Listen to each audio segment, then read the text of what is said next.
Halo NDC Peoples, apa kabarnya hari ini? Senang sekali bisa ketemu lagi. Kali ini kita mau bedah intisari dari Revive yang judulnya, menurut saya sih provokatif ya. Judulnya Ketika Perbedaan Menjadi Alat Tuhan. Nah, pernah nggak sih kamu merasa kalau beda pendapat itu kok kayaknya ujung-ujungnya selalu perpecahan gitu kan? Selalu negatif ya kesannya. Betul.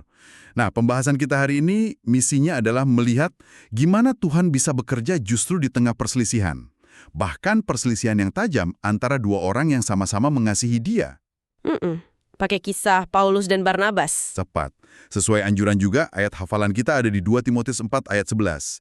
Oke, mari kita langsung masuk. Jadi, pemicu konfliknya ini sebenarnya sederhana tapi jadi runyam banget. Iya. Paulus sama Barnabas, ini kan dua pilar pelayanan ya. Mereka berselisih hebat soal satu orang, Yohanes Markus. Betul. Paulus bilang, nggak bisa, dia nggak ikut lagi. Alasannya, ya karena Markus pernah ninggalin mereka di tengah misi sebelumnya.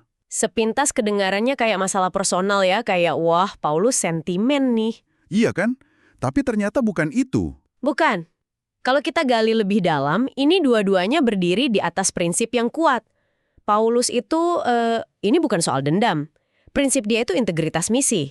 Integritas misi, oke.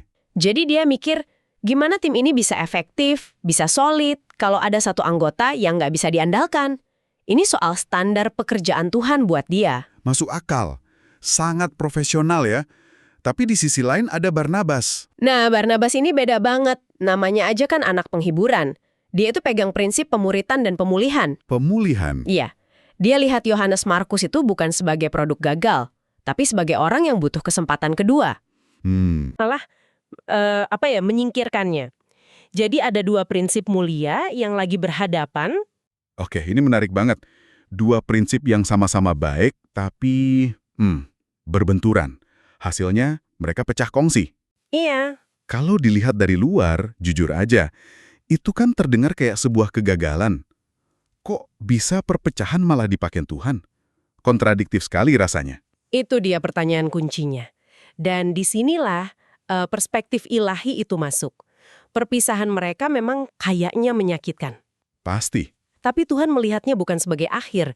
Justru ini jadi multiplikasi. Dari satu tim yang hebat, Sekarang jadi ada dua tim hebat. tepat, yang menjangkau dua wilayah berbeda. Jadi kesatuan mereka itu ternyata nggak diukur dari bareng-bareng secara fisik, tapi dari satu hati untuk Injil yang sama.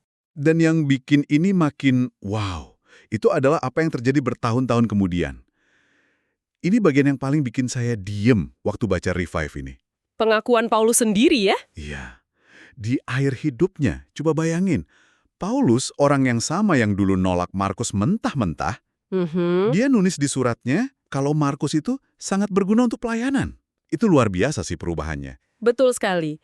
Yohanes Markus yang dulu dianggap gagal itu, akhirnya bertumbuh.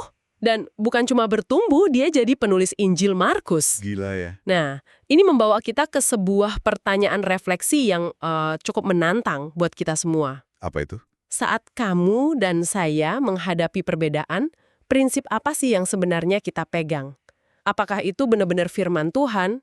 Atau jangan-jangan cuma preferensi pribadi atau luka hati yang kita samarkan jadi prinsip? Wah, itu dalam banget.